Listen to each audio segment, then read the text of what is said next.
Thank you.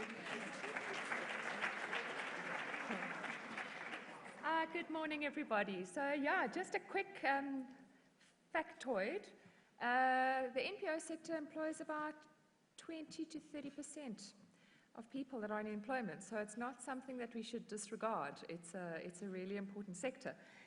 I'm here to talk to you today about Partners for Possibility, which is the flagship program of Symphonia for South Africa. And I've been so delighted to listen to everybody's talks so far because it's really underpinned, given a lot of foundational facts around what great skills development is that are all in my presentation. So I'm really, really delighted about that. What I'd like to talk about today is Partners for Possibility as an incredibly practical program that actually delivers on some of the skills development needs that our country has and some of the most critical skills development needs that South Africa has.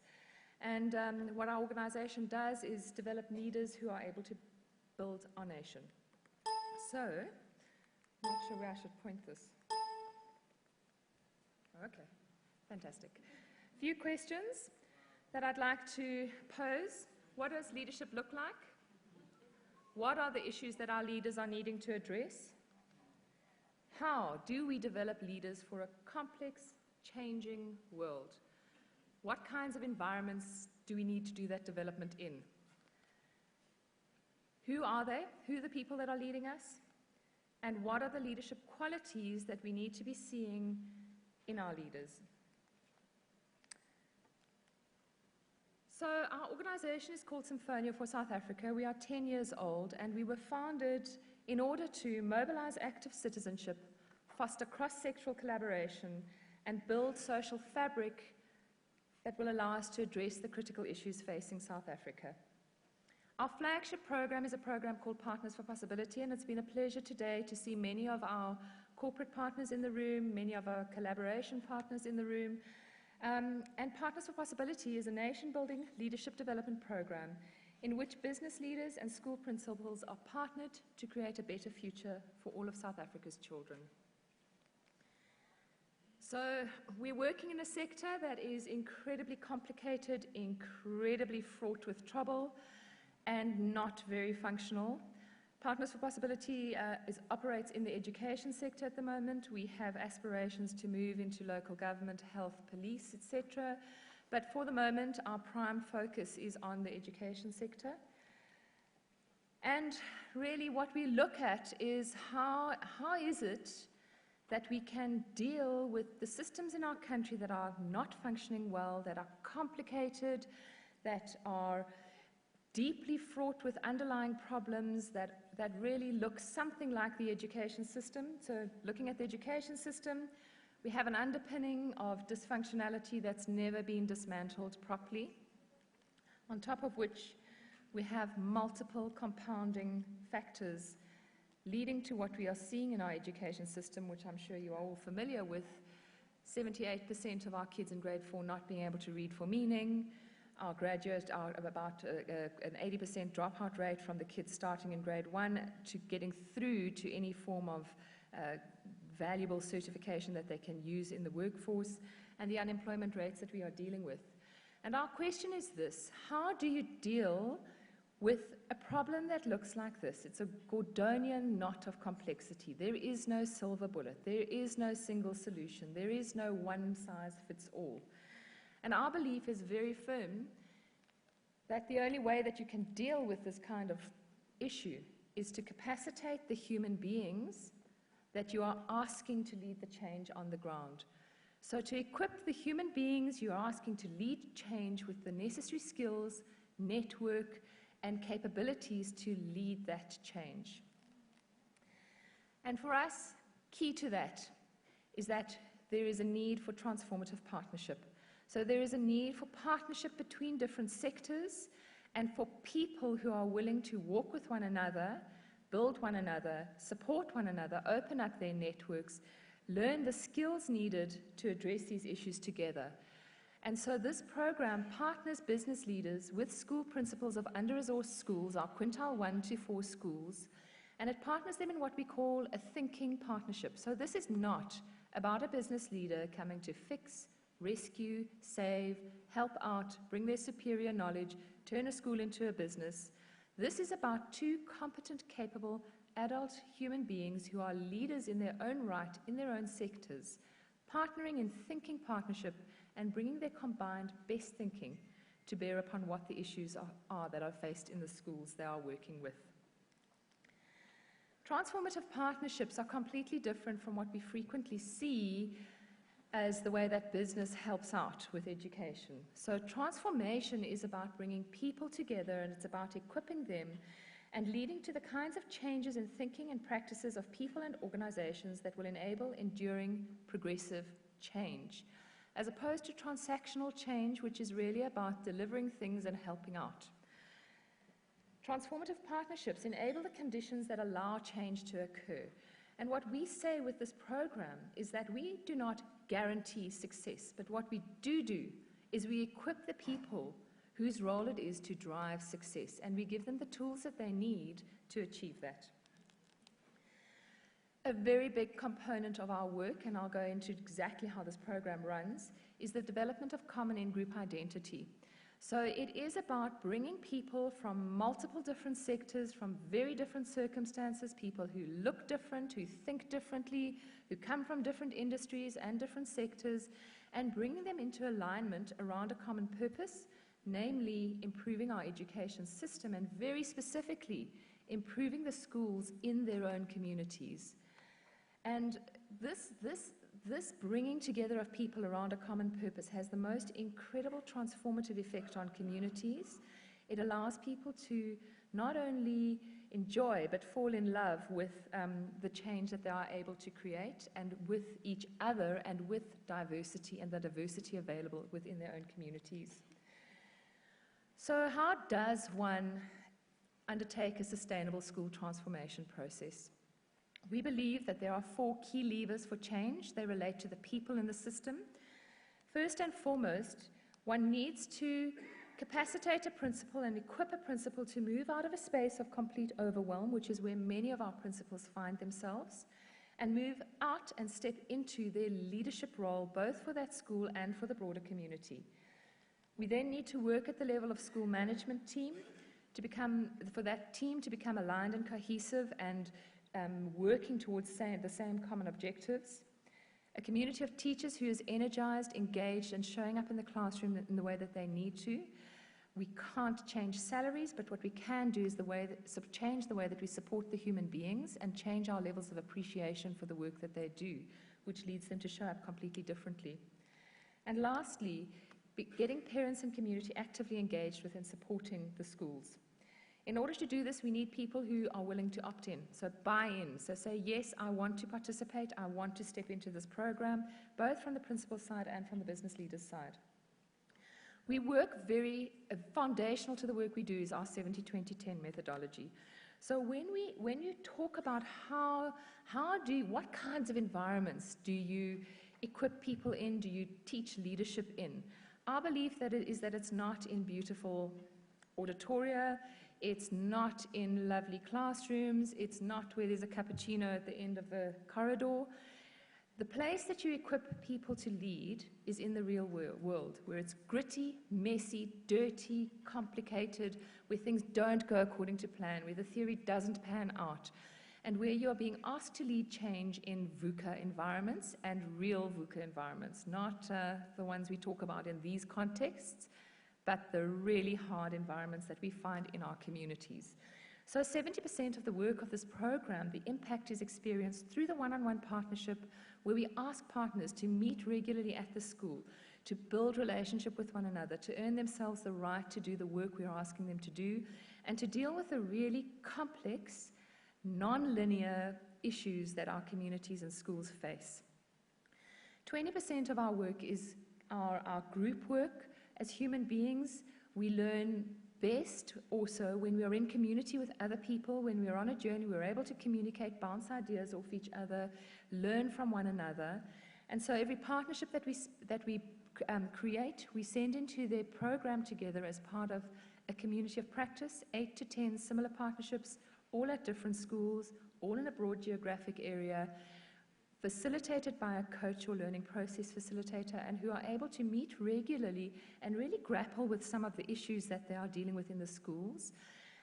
We look for maximum diversity when we create these circles, so we have very different people participating in the program. And what happens is that there is this exposure to people of 360-degree thinking, and there is also this multiplier effect on network. So people are able to draw on the networks that come through these partnerships in order to start to create change within the schools. The last 10% component is our training work. It's very relevant to what we do. It's not classroom-based, it's real, it's didactic. I mean, it's not didactic, it's real, it's tangible, and it's designed to catalyze and equip leaders for the change process that they are in. This is basically a very brief overview. The program is a year long. It's very intensive, but it is the most incredibly rewarding thing that one could possibly hope to do, to deliver and equip and facilitate real change for hundreds and hundreds of children and for whole communities. Our leadership development methodology basically consists of 15 interwoven methodologies, 15 different elements that really allow for deep, enduring, sustainable, real change to take place. And so, looking here, up till about level 6, that's what you would ordinarily have in any kind of typical learning environment, developmental environment. But once you move past that, once we start working with the concept of positive psychology, so the art of possibility, what is present that we can draw on? What is strong, not what's wrong? How do we mobilize our community assets to achieve our goals? When we look at the depth of the power that comes through reflection and sense-making, we're doing a huge amount of reflective work on the level of I, what's changing for me, we, what's changing in our relationship and in our relationships in this program, and the work. What is the change that we are able to effect in this environment we are working in this school?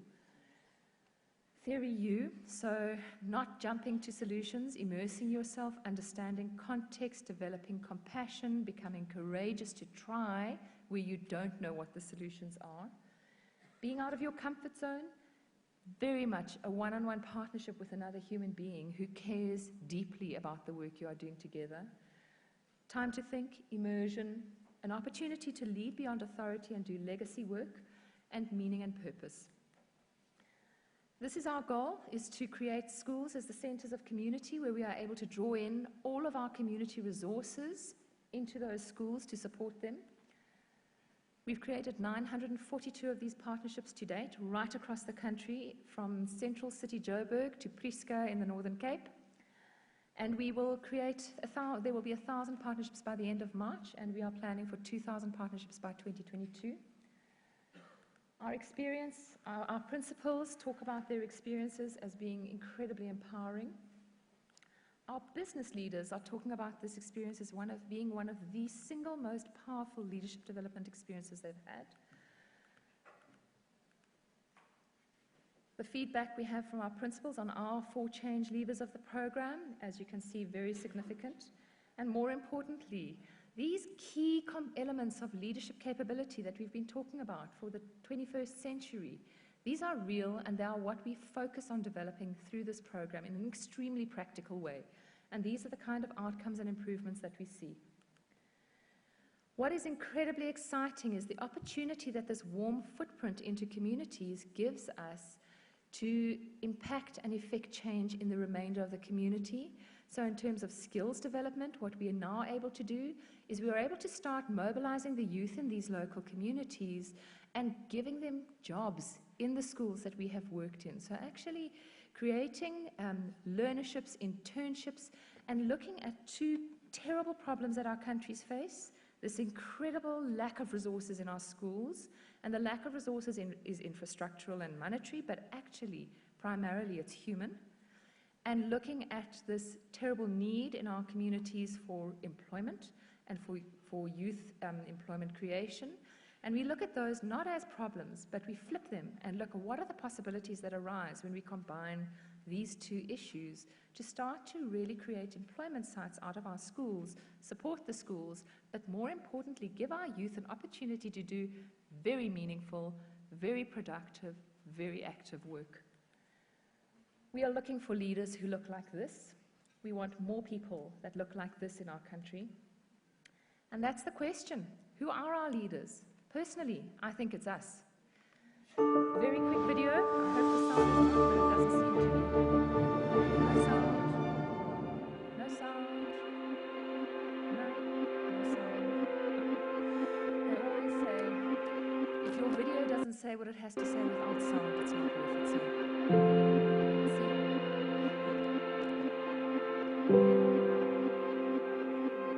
Principals are not trained to run schools like businesses. You're a teacher today, and tomorrow you find yourself being a principal with very little, if no training. Partners for Possibility bring business leaders and principals in a reciprocal Okay, so let's go back and start again.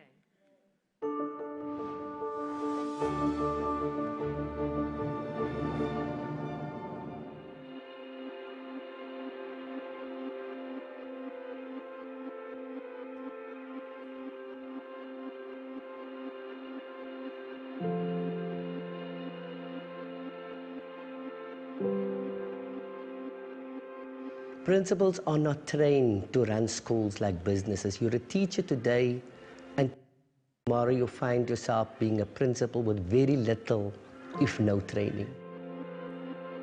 Partners for Possibility bring business leaders and school principals in a reciprocal co-learning and co-action partnership, where they work together to deal with the significant issues facing under-resourced schools.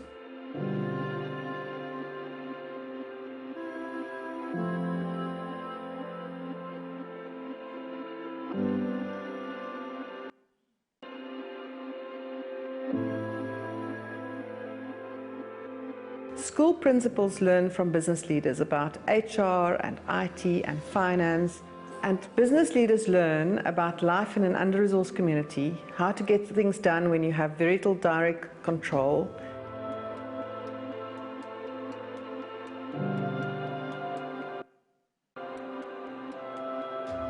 I got such an immense value from the program. I had no idea what was going on in schools. And then when you're closer to the system, you see the complexity of the problem. I think that my biggest contribution was to just listen and be a sounding board for the principal. He knew the answers. He needed a safe person to talk to and bounce ideas off and to feel that I had his back. The innovation of the program for me is that instead of focusing on curriculum and results, it's focusing on the development of the person that drives curriculum and results. Principals are not there to be fixed. Principals are there to be supported. I've seen how the Partners for Possibility program has built confidence in the principals and equipped them for their role as leaders in the school in creating a healthy organization.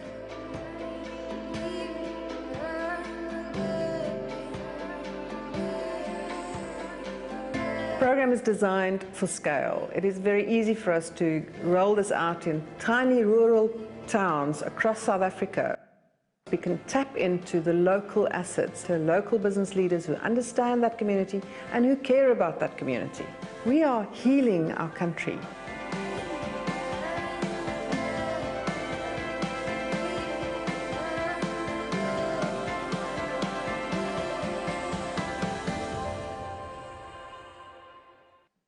Thank you. Sorry for running over. I'm going to leave the last slide up on the board because it is something that, if you could take a picture, the United Global Compact is an organization based now in South Africa that is going to be running a survey in the next couple of months, or the next couple of weeks, in fact, looking at how organizations are actively supporting the Sustainable Development Goals.